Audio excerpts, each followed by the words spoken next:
That right there is a $6 weapon. the rest is just a bonus, man.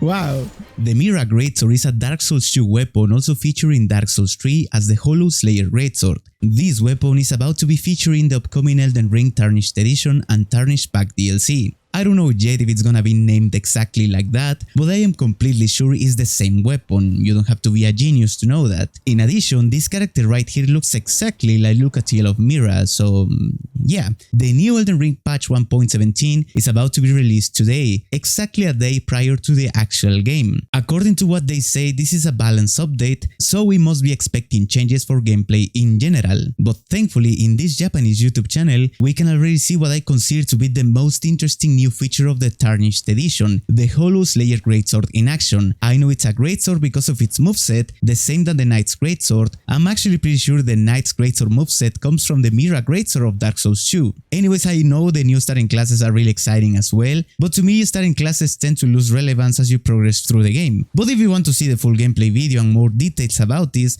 I'll leave the link in the description. What I'm gonna show you today is how to prepare your character to get the highest performance possible from this new weapon. How the hell do I know how to do it without actually having exact data about the weapon? Well, just by seeing the gameplay we can get a lot of information about how this blade is intended to be used. We can see its damage type, the requirements and also the scaling values, so I don't think we need more than that. The main and most important feature is its Ash of War, which I really think is a unique skill. I highly doubt this is gonna be available for other weapons. If it happens this is an Ash of War, it'll be similar to Wing Stance. We can apply this ability only to the melee, but with the advantage of choosing the affinity. The best part about this is the Relana's Cameo Talisman, which buffs the stance skills by 45% when holding the stance for 1 second. I don't see them nerfing this talisman, it will be quite stupid from them, especially because they are introducing a new stance skill. So this means we have already a good idea of what is this weapon about. However, as the gameplay info we have is pretty limited, we are gonna be checking out multiple options. Don't worry, as soon as I get the chance to try the actual weapon, I'll be uploading a definitive build for it,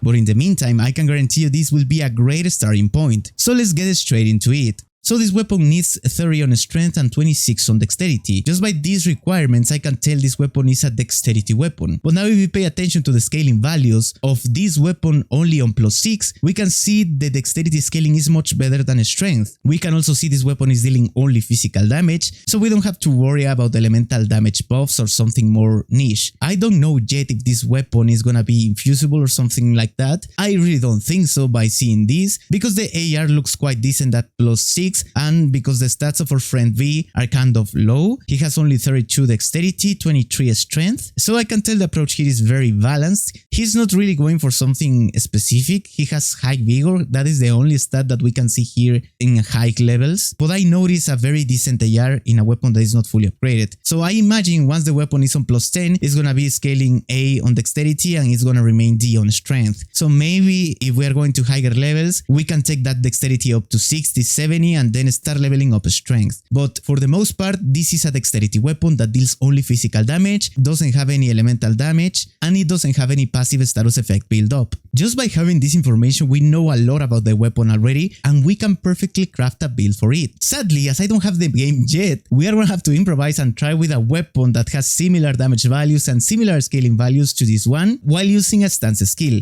so we can get a similar performance to what we will be getting with this weapon. I imagine that once we try the actual Greatsword, we are gonna be dealing even more damage because we are gonna be using it fully upgraded and with the right stats. So I just want to show you what stats, talismans, buffs you should be using for this new weapon. I really don't like the talisman composition he's using, at least when it comes to max damage. He's using the Graveyard's Arsenal. This one doesn't affect damage at all. It's great when you want to use a heavy armor set with heavy weapons, but in this case it doesn't do anything special. He's using the Earth Tree's Favor. I don't know which variation he's using, but this talisman basically increases the HP, stamina and equip load. So what I notice he's doing is trying to boost his survivability. If I'm not wrong, he's also using the Radahn Sword Seal, which is a great early game talisman. His character is only level 86, so I understand why he's using this talisman, but still I don't think it's a great option. And he's using the Dragon Crest Grey Shield talisman as well. I don't know which variation he's using, but it's basically a defense based build. Now I'm gonna show you how to take a more aggressive approach, prioritizing dealing high damage, but not turning the build completely completely into a glass cannon. We're gonna have decent defense stats, but most important, we're gonna be dealing a lot of damage. So our friend here is running an 86 level character, but now I'm gonna show you what you can do with an 150 level character. Sadly, I don't know which tiers my friend is using here, but I'm pretty sure they are not the most optimal at least when it comes to damage. This build is actually terrible for high damage output. Even so, by the gameplay he's showing, the damage is more than decent. He doesn't have an optimal build for high damage. He has an optimal build for defense. Still, his damage output is more than decent. That tells me that the weapon is actually dealing some high damage and is not fully upgraded. So that's a good start. Now let's jump to the game so we can start working around this weapon. This is the 150 level character we are going to be using to play with the Hollow Slayer Greatsword. In the same way as our friend V, we are going to be using 50 Vigor. Unlike our friend, we're going to be using only 22 on Mind, because we don't need 30 Mind for a build that is based on using a stance skill. If this was a Corpse Piler build, would be more reasonable, but the stance skills are meant to be used with a bit of more thought and looking for the right opening to deal the highest amount of damage. So you really don't need 30 Mind. With 22 you're gonna be just fine. We are gonna be using 33 on Endurance. If you have points to spare, make sure to level up this stat to 35. I consider that to be the sweet spot. I use 35 endurance in most of my builds. And as you notice in the gameplay of V, this weapon requires very low strength and it doesn't get too much damage out of it. So we are gonna be using only 22 on strength and 60 on dexterity, which is gonna be our main damage stat. Last but not least, we are gonna be using 25 on Fate, so we can use the spell version of Golden Vow and Flame grant me strength. These two buffs are amazing when you want to deal high damage and not take extra damage. You know that in every build I always recommend Hall of Shabriri, but in this case we are only dealing physical damage, so Hall of Shabriri won't offer a higher difference over Flame grant me strength. If you want to use this new weapon in the DLC in Shadow of the Erdtree in the Land of Shadow, you need to start leveling up your blessing. If this is your first playthrough, against the first bosses you can play with the blessing on 12, but once you reach the late DLC, I recommend you to have at least 16. But if you're already New Game Plus as this character is, I recommend you to have your blessing at level 20, so you deal the highest amount of damage possible in the DLC. Now, as you can see, this weapon, the Warhawk's Talon on plus 25, has very similar damage to the Mira's Greatsword or the new weapon. So we are gonna be using this weapon instead to try to test out its damage. Remember, the weapon is only on plus 6, so the damage of the weapon maxed out is gonna be probably much better than this, but it's a very similar approach. So we have the Warhawk's Talon on plus 25 with the Square of Ash of War, which is a stance ability. I didn't choose a Greatsword because we cannot use any stance ability with Greatswords. You can test it by yourself. You are not gonna be able to apply nor wing stance, nor on sheath, nor overhead stance, nor any stance ability on a Greatsword. So the closest one we have to try it out is the Square Off. Actually, Square Off is very similar to the Dark Souls 3 ability of the Hollow Slayer Greatsword. The new version, of course, is way cooler, as you can see in the gameplay. It's really nice, but what I want to show you here is how much damage you can deal with a highly optimized build. We don't need any seal we have to cast the Golden Vow and Flame grant me strength, and unless they patch this, using a weapon in your offhand with the Sacred Order Ash of War will grant you a 10% damage buff in general. And I'm gonna show you a damage comparison when you use it and when you decide to just skip it, so you can tell by yourself if this item is worth it or no. Now, the armor set, as you know, it's free. If you want to deal more damage, you can use the Rakshas's armor set that increases your overall damage by 8%, but in this case I won't include it here in the tests. If you want more damage, you can use it, but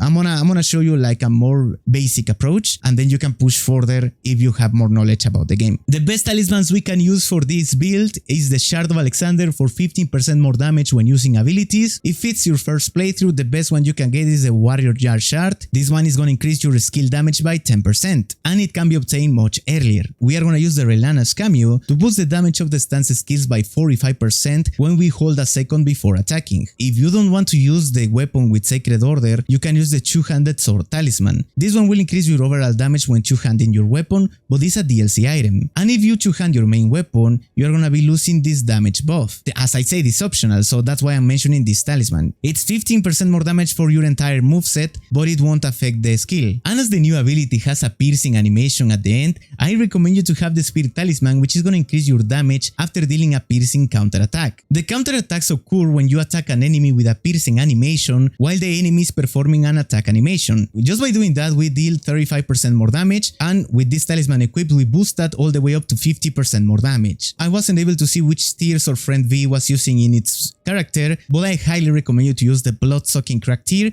with the Stonebarb Crack tier. The Bloodsucking tier is 20% more damage at the cost of HP in time, and the Stonebarb Crack tier is more stance damage for 30 seconds, which is an amazing feature to have with the stance skills. If you are planning to use the Sacred Order buff, you won't be able to use the Two-Handed Sword Talisman, so a great alternative is the All Lord's Talisman. And if you like farming or you really want to deal more damage with this new weapon, the Blood Bowl Aromatic is your best option as the body buff, because it will increase your physical damage by 30% for an entire minute, while Flame Granny Strength has the advantage of being a spell buff, so you don't have to be farming for it, but it only lasts 30 seconds and it boosts your damage by 20%, physical and fire damage. In this case we don't have fire damage, so the Blood Bowl Aromatic is better, but you must craft it. Alright guys, now we're gonna be performing a few damage tests, so you can see how much damage you are gonna be dealing with this setup against the most difficult enemies. This is NG+, with the character I already explained to you, is the same, we didn't change anything. We are gonna use the first tests without using the Sacred Dagger, we are gonna actually use the Two-Handed Sword Talisman.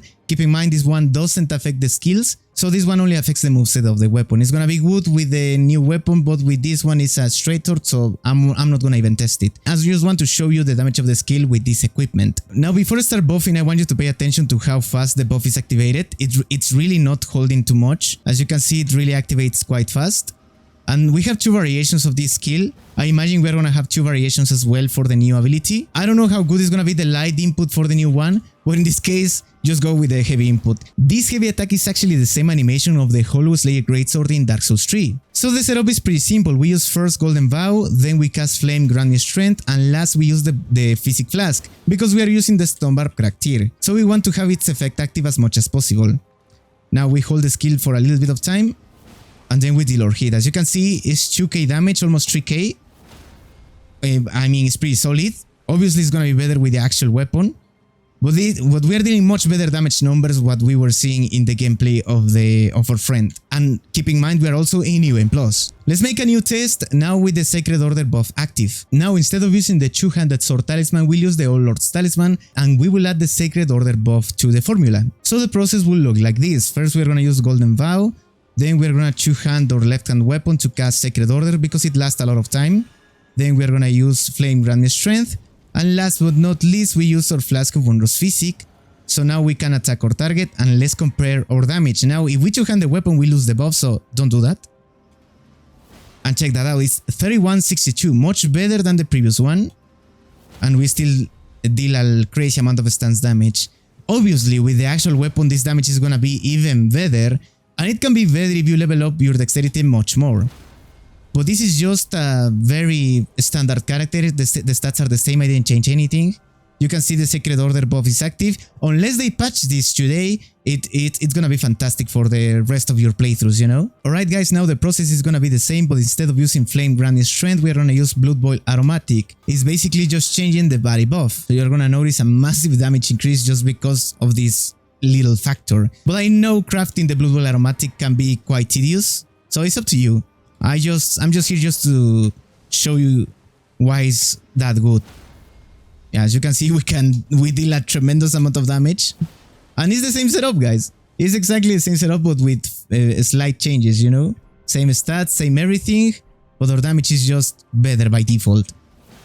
So my job is done. I show you multiple ways with different approaches, with different buffs according to the things you have already in your playthrough. Now let's try it in real combat. Not gonna lie guys, for this damage showcase, I would like to be using the Blood Bowl Aromatic because it's better. But I know most of you guys are gonna stick to the Flame Granny Strength, so I'm gonna be using that one as well. Remember that the actual weapon is gonna be much better. This one is just like a showcase, so you can see more or less how it works. You don't have to charge it every time as well, that's a good lesson. So now we got a crit hit, and now we can actually charge it to deal an extra hit here. Now there is a high chance she's gonna do this stupid attack. I don't know why I took that hit if I actually like anticipate the attack. But yeah, you know, this boss fight is kind of trashy sometimes. Nice, we miss a little bit, but we end up dealing the damage. Now this is a free second phase trip. Well, kinda. Yeah. Now here we can heal and rebuff. The best part here is that, as you can see, we can take a couple of hits. Like, that is the main advantage of not using something like Hall of Shavir, for instance. Oh, this is perfect. I'm not gonna charge that. I'm more in for the stance damage. In the same way, every stance skill is very broken when it comes to stance damage, so this is gonna be something similar to what you're gonna be getting. And this is, well, this is good RNG. We can rebuff again, actually. Oh, yeah, I forget that I have to swap my main weapon to buff. I'm gonna eat a little bit of the damage. Oh, there is no need to. Huge. And there goes another stance break. Fantastic. And just like that, we beat Malenia, guys. This is actually so good. In this case, I'm gonna use the light input because it has some sort of a slash movement, so it's guaranteed that it's gonna hit. As you can see, easy Malenia fight with a straight sword. So with the actual weapon, it's gonna be much better. More stance damage, actually. A much better animation. More range. Everything is gonna be better. And it's the same setup, guys. With Flame Grant Strength, not the buff I'd like to be using. Alright, guys, in this case, you're gonna have to excuse me, but I'm gonna be using the Blood Aromatic because we are talking about a big deal here.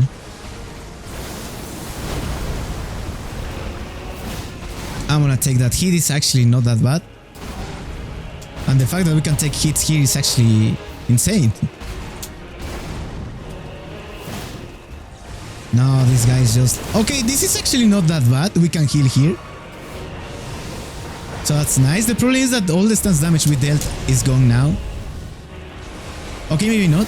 I'm gonna take the risk here of using the skill charged. I'm taking the risk here of going again. Nice damage. That's awesome. Actually, I can heal here and still land my hit.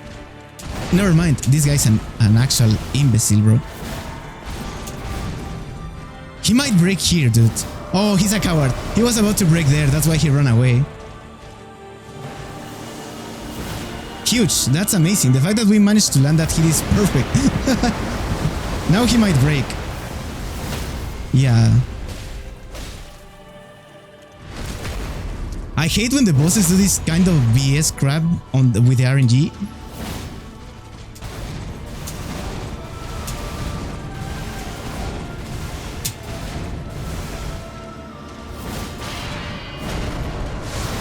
Oh my god, he saved his life by running away. That's kind of messed up, guys. I don't have enough FP now. Oh, I think I can use it once more.